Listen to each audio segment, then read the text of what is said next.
Hello everyone, welcome to UPSC pro. I hope आप सभी ठीक हैं। बड़े दिनों बाद यहाँ पे कोई वीडियो अपलोड हो रहा है, so I really apologise for it, but that was because I contracted COVID. तो मुझे रिकवर करने में टाइम लग गया थोड़ा, but I am totally fine now. I hope you are all well. Pandemic में इट्स क्रूशल कि आप अभी अपना ख्याल रखिए। प्रीलिम्स भी आगे बढ़ गया था, अक्टूबर में है प्रीलिम्स, 3 महीने हैं अराउंड। तो प्रीलिम्स स्टार्ट हो जाना चाहिए, अभी स्टार्टिंग पोर्शन स्टार्ट हो जाना चाहिए। इसके अलावा इस मंथ में आप मेंस के लिए चीज़ें कर सकते हैं, ऑप्शनल देख सकते हैं। जीएस के अगर आपने मटेरियल बना के रखा है, नोट्स बना के रखें, तो आप उसे रिवाइज़ कर सकते हैं। टाइम बहुत ही क्रूशल है। आई विल सजेस्ट कि ज़्यादातर पढ़ाई करने का ट्राई कीजिए। इसके अलावा आप में से बहुत लोग मुझे 2020 के पेपर का एनालिसिस चाहते हैं मुझसे, तो वो मैं डेफिनेटली करूँगी, बट एक बारी यूपीएससी की कीज़ आ जाए, रिलीज़ हो जाए, तो तब हम लोग करेंगे। बिकॉज़ बहुत सारे कंट्रोवर्शियल जो क्वेश्चंस हैं उसमें यूपीएससी जो आंसर देगा वही हमको मानना पड़ेगा, उसी हिसाब से एनालिसिस होगा। So please wait till that time. रही बात आज के इनिशिएटिव की, आज से हम लोग द हिंदू का डिस्कशन स्टार्ट कर रहे हैं, और ये मेरा फर्स्ट टाइम है मैं कोई न्यूज़पेपर एनालिसिस कर रही हूँ। So let's see how it goes. I hope you all like it. अगर आपको पसंद आए वीडियो तो लाइक कर दीजिए प्लीज़, और कुछ मॉडिफिकेशंस अगर आप चाहते हैं तो आप कमेंट भी कर सकते हैं। Okay, so let's begin. आज का फर्स्ट आर्टिकल देखते हैं। फर्स्ट पेज में है द हिंदू के। यहाँ पे जितने भी मैं आर्टिकल्स डिस्कस करूँगी ये सभी इम्पॉर्टेंट है। ओके, अगर आपको रेलिवेंट ना भी लगे तो भी बेयर विद मी, क्योंकि आप इनको अपने आंसर्स में कोट कर सकते हैं। इनके कंटेंट को समझते हुए आपकी कॉन्सेप्चुअल क्लैरिटी हो जाएगी। ठीक है, तो मैं वो आर्टिकल्स इंक्लूड नहीं कर रही हूँ जो कि रिडंडेंट है एग्जामिनेशन के लिए। तो बहुत ही लिमिटेड आर्टिकल रहेंगे, लेकिन वो इम्पॉर्टेंट रहेंगे। इसके साथ ही साथ जब आप the Hindu newspaper skim through करते हैं, आप हेडलाइन सारी पढ़ेंगे। ठीक है, ये आप ज़रूर, इसके बाद ये एक्सरसाइज आप ज़रूर करेंगे कि आप हेडलाइन ज़रूर पढ़ेंगे, और फिर ये इंपॉर्टेंट टॉपिक्स देख सकते हैं। ठीक है, तो जीएस पेपर 2 में जुडिशरी के सेक्शन में ये वाला चीज़ आप कोट कर सकते हैं। अगर एसेज में गवर्नमेंट को लेके, उनकी पॉलिसीज़ को लेके अगर कोई ऐसे टॉपिक आता है तो आप वहाँ पे ये कोट कर सकते हैं। चलिए, कॉन्टेक्स्ट ये है कि जो हमारे सीजेआई हैं NV. Ramana, justice NV. Ramana ने कुछ बातें कही हैं कि इलेक्शन जो होते हैं, these are not guarantee against tyranny, जो कि गवर्नमेंट के द्वारा हो सकती है। अगर आप इलेक्शंस कंडक्ट करा रहे हैं, आप अपना राइट टू वोट एक्सरसाइज कर रहे हैं, इसका मतलब ये नहीं है कि गवर्नमेंट सही से आपको अपने राइट्स देगी, सही से एडमिनिस्ट्रेशन रहेगा। मायने ये रखेगा कि जो लॉज है ये अकॉर्डिंग टू जस्टिस है या नहीं। तो जैसे कि गवर्नमेंट के अगेंस्ट बहुत से एलिगेशंस है कि पैंडमिक में बहुत लोगों की मृत्यु हो गई because of negligence from the government side, और बहुत सारे अदर एलिगेशंस भी हैं। कहीं ना कहीं जो लॉज है ये बहुत मायने रखते हैं। They should be tempered by certain ideals and tenets of justice. ठीक है, तो ये बात याद रखेंगे। जो रूल ऑफ लॉ है, these should prevail above anything else. तो आर्टिकल में यही इंपॉर्टेंट है। इसके अलावा चीफ जस्टिस ने ये कहा है कि जो जुडिशरी होती है, they should have total freedom. जो एग्जीक्यूटिव और लेजिस्लेचर है, ये इनडायरेक्टली या डायरेक्टली अगर जुडिशरी को इन्फ्लुएंस कर रहे हैं, दैट इज़ वेरी बैड। उसकी वजह से जो इम्प्लीमेंटेशन है रूल ऑफ लॉ का, उसमें हिंडरेंस हो सकता है। ठीक है, जो एग्जीक्यूटिव और लेजिस्लेचर है, they should not be controlling directly और इनडायरेक्टली जुडिशरी को, they should not be influencing. Okay, ये आर्टिकल इतना ही है। ये आर्टिकल पढ़ के इनको वैसे के वैसे आप कोट कर सकते हैं। Let's move on. Next 2 articles देखेंगे, दोनों को साथ में डिस्कस करेंगे। इसमें बहुत सी चीज़ें आपको पढ़नी है, तो लास्ट में आप लोग देख लीजिए एक बारी। जो जो पॉइंट्स मैं यहाँ पे लिखूंगी वो आपको जाके गूगल करना है, उसके बारे में पढ़ लेना है। ठीक है, यहाँ पे गूगल करना है आपको एनडीएमए, हाँ, डिज़ास्टर मैनेजमेंट एक्ट गूगल करना है। एनडीएमए अथॉरिटी जो होती है, इसके बारे में सब कुछ पता होना चाहिए। एपिडेमिक डिसीज़ एक्ट 1897 ये पढ़ना है, तो मैं यहाँ पे लिख देती हूँ एक बारी, आप देख लीजिए। ठीक है, तो डिज़ास्टर मैनेजमेंट एक्ट 2005,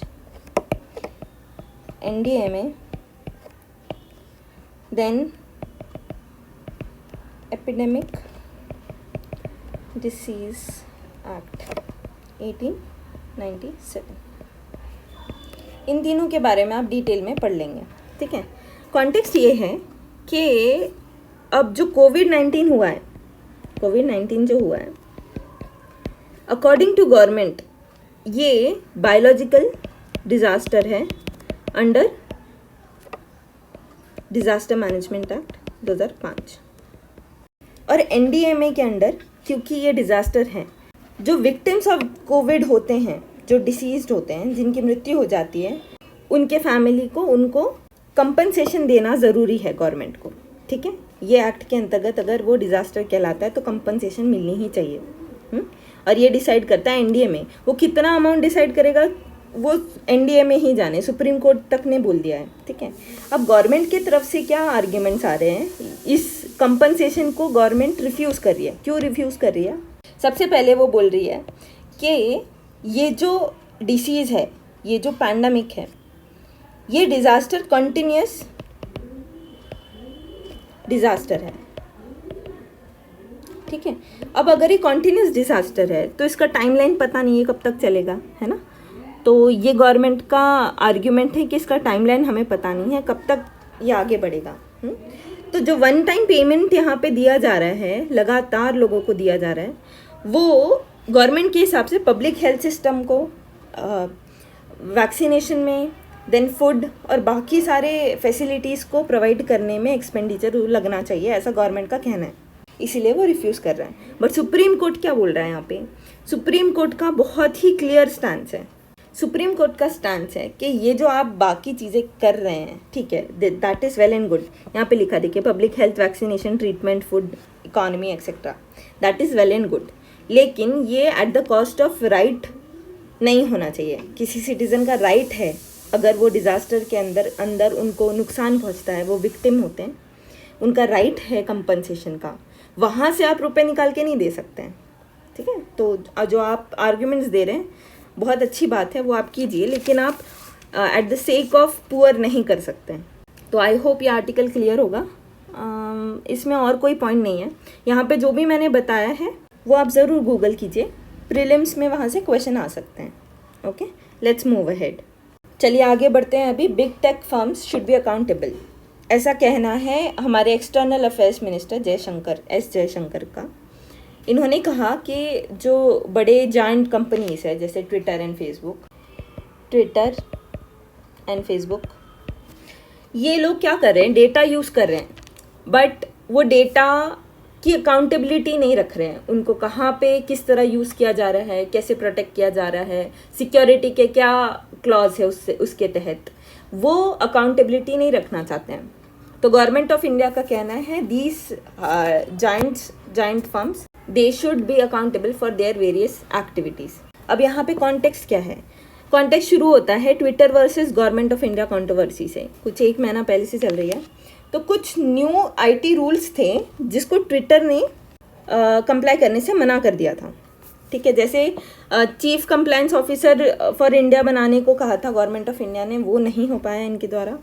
बहुत सारे बाकी डेवलपमेंट्स हुए जो बहुत ही क्रोनोलॉजिकली घटित होते रहे, वो सब जानने की ज़रूरत नहीं है मेरे ख्याल से। आप इतना ही ध्यान में रखेंगे ब्रॉड मोटा मोटी क्या क्या था। ट्विटर का कहना था कि जो गवर्नमेंट ऑफ इंडिया है ये डेंजरसली ओवररीच कर रही है लोगों के फ्रीडम ऑफ एक्सप्रेशन को दबाने के लिए, ठीक है। वो डरा रही है, वो थ्रेट दे रही है, ठीक है, पेनल्टीज़ की धमकी दे रही है, ताकि जो लोग उनके अगेंस्ट भी बोलना चाहें, अगर उनका राइट है under freedom of speech and expression, फिर भी नहीं हो पा रहा है, ऐसा कहना है ट्विटर का। On the other hand government of India कह रही है कि ट्विटर अपने नॉर्म्स खुद ही चला रहा है, ठीक है, लॉ ऑफ द लैंड के ऊपर उसके खुद के टर्म्स एंड कंडीशंस हैं, तो ये सब नहीं होना चाहिए, ऐसा गवर्नमेंट ऑफ इंडिया का कहना है। मेरे ख्याल से आपको नॉलेज के लिए इतना काफ़ी है, और इसमें बहुत डिटेल में, बहुत टेक्निकलिटीज़ में घुसने की ज़रूरत नहीं है, ठीक है। आगे बढ़ेंगे। नेक्स्ट आर्टिकल जो है ये रिलीफ पैकेज के ऊपर है, जो कि फाइनेंस मिनिस्ट्री ने रिलीज़ किया है। सेकेंड कोविड वेव को टैकल करने के लिए ये पैकेज रिलीज़ किया गया ना। सबसे पहले कितना अमाउंट रिलीज़ किया गया? दिस इज 6.29 लाख करोड़, ठीक है। तो 6.29 लाख करोड़ यहाँ पे फाइनेंस मिनिस्ट्री ने रिलीज़ किया, ठीक है। इसमें से अराउंड 2.68 और 9 लाख करोड़ ये दिया जाएगा एज अ क्रेडिट गारंटी। मतलब जो MSMEs हैं, micro small and medium enterprises, इनको अगर बैंक्स क्रेडिट देती है तो अगर ये डिफ़ॉल्ट कर जाते हैं, ये रीपे नहीं कर सकते हैं लोन्स, इसकी गारंटी गवर्नमेंट लेगी, गवर्नमेंट रीपे करेगी लोन्स, ठीक है। तो 2.68 लाख इस तरह जाता है।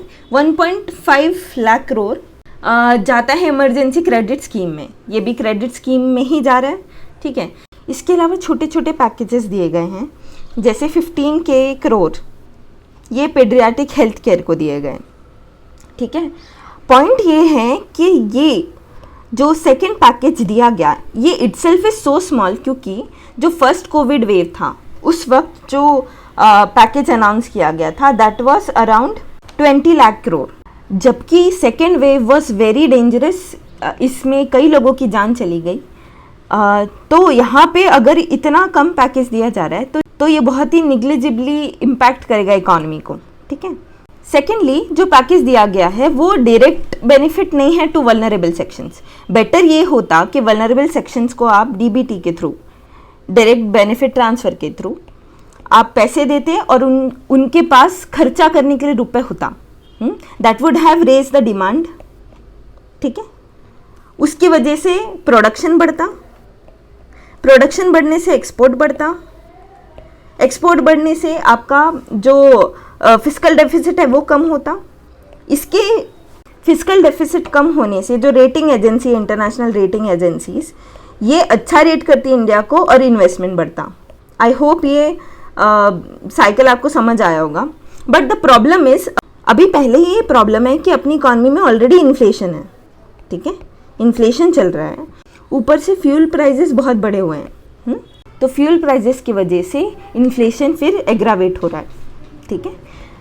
फ्यूल प्राइजेस अगर कम हो जाएं किसी तरह, देखिए अगर ट्रांसपोर्टेशन का कॉस्ट कम लगेगा तो प्रोडक्ट्स का ऑटोमेटिकली कम हो जाएगा, इन्फ्लेशन कम हो जाएगा, देन इन्फ्लेशन कम हो जाएगा, ऑटोमेटिकली पास में खर्चा, जो परचेसिंग पावर है किसी व्यक्ति का वो बढ़ता चले जाएगा, डिमांड बढ़ते चले जाएगी, और ये फिर साइकिल फिर से आप लगा लें, ठीक है।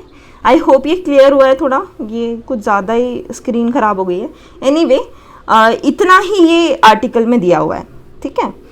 इसके अलावा कोई पॉइंट नहीं मिस हो रहा है? मैंने सब कुछ कवर कर लिया। बट यहाँ पे जो एक और पॉइंट है, यहाँ पे फ्री वीज़ा की बात की गई है कि फ्री वीज़ा कराएंगे ये वो।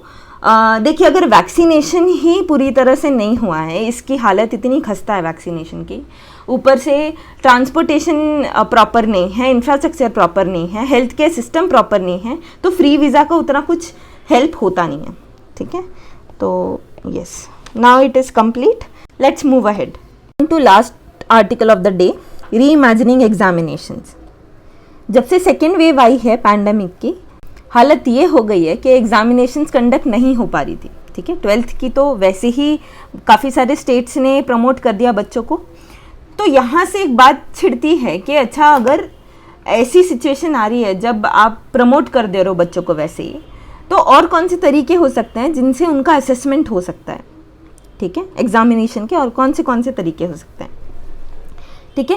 पहला तरीका तो यही है, जो कि फोरमोस्ट तरीका है, वो ये है कि ऑनलाइन कंडक्ट हो एग्ज़ाम। हाँ, ऑनलाइन कंडक्ट हो। अब इसमें पॉइंट्स क्या क्या हैं कि ऑनलाइन कंडक्ट होनी चाहिए एग्ज़ाम, पर सिर्फ इंटेलेक्चुअल असेसमेंट नहीं या इंटेलेक्चुअल डेवलपमेंट देखने के लिए नहीं, बट हॉलिस्टिक असेसमेंट करने के लिए, ठीक है। पहला पॉइंट ये है, जबकि लास्ट टाइम जब फर्स्ट वेव आई थी कोविड की, तब सुप्रीम कोर्ट ने बोला था कि किसी भी हालत में आप प्रमोट नहीं कर सकते हो बच्चों को विदाउट एग्जामिनेशन, एग्ज़ाम कराना मस्ट है। अब ये हालत हो गई है कि इस बार वैसे ही 12th के बच्चों को प्रमोट कर दिया गया, बट ये अभी मैंडेटरी हुआ है कि जो डिग्री है वो एग्जामिनेशन के बिना नहीं मिलेगी। जो आपकी डिग्री होती है, फाइनल डिग्री, वो एग्ज़ाम के असेसमेंट के बाद ही होगी। अब असेसमेंट कैसे होगा इनका? इनके लिए जो कुछ पॉइंट, जो कीवर्ड्स आपको याद रखने हैं कि एजुकेशन का ऑब्जेक्टिव क्या होता है? सबसे पहले अंडरस्टैंडिंग होती है, अंडरस्टैंडिंग होती है, देन क्रिटिकल थिंकिंग इवैल्यूएट करना होता है, देन इंडिपेंडेंट थिंकिंग इवैल्यूएट करना होता है, रिफ्लेक्टिव थिंकिंग इवैल्यूएट करना होता है, प्रॉब्लम सॉल्विंग किसी बंदे की कैसी है ये इवैल्यूएट करना होता है, स्किल डेवलपमेंट करना होता है ना, एप्लीकेशन हो रहा है क्या उससे, अपने नॉलेज का एप्लीकेशन वो कर पा रहा है क्या स्टूडेंट, वो देखना होता है। तो ये वाली चीज़ें भी करनी पड़ेगी। ऑनलाइन में आप एक और तरीके से एग्ज़ाम कंडक्ट करा सकते हैं, वो है open book test, open book examination जो होती हैं, जो कि बहुत से बच्चों को अभी करवा रहे हैं वेरियस यूनिवर्सिटीज़ में। वो एग्जामिनेशन के तहत किसी भी बच्चे की क्यूरियोसिटी बढ़ती है, वो रोट लर्निंग नहीं करता है। अगर आपके पास बुक नहीं है तो आपको अगर टेस्ट देना है आपको रट्टा मारना पड़ेगा, क्योंकि बुक में आप देख नहीं सकते हैं। बट क्योंकि ओपन बुक टेस्ट है तो वो रोट लर्निंग की जगह चीज़ें समझने की कोशिश करने लगेगा, which is very good thing. Curiosity बढ़ जाएगी उसकी, हाँ, रोट लर्निंग नहीं करेगा, देन सेंसिटाइज हो जाएगा, वो चीज़ें ध्यान से पढ़ने लगेगा। तो ये कुछ पॉजिटिव पॉइंट्स हैं। इसके अलावा अगर आप चीटिंग ना हो ये इंश्योर करना चाहते हैं तो ऑनलाइन में बहुत से सॉफ्टवेयर्स हैं जो स्ट्रिक्ट कॉपिंग होती है वो आइडेंटिफाई कर लेते हैं, तो वो सारी चीज़ें इम्प्लीमेंट हो सकती हैं। आई थिंक इसमें इतना ही इम्पॉर्टेंट था। लास्टली यहाँ पे बोला गया है, ये कोट बहुत प्यारा यहाँ पे दिया गया है, testing the knowledge gained and presentation of that is the essence of education. देखिए ये आप लिख सकते हैं, और एक जिद्दू कृष्णमूर्ति इन्होंने कहा था, फिलोसोफर है ये, कि it is not that you read a book and pass an examination and finish the education, it is more than just reading a book and passing an examination. ये इसका मतलब था कि एक हॉलिस्टिक नॉलेज होना ज़रूरी है बिफोर एनीथिंग एल्स। तो आई होप आपको ये डिस्कशन अच्छा लगा होगा। कुछ भी आपको मॉडिफिकेशन लगता है यू कैन कमेंट बिलो। अगर आपको वीडियो पसंद आए तो प्लीज़ लाइक कीजिए। Okay, thank you everybody.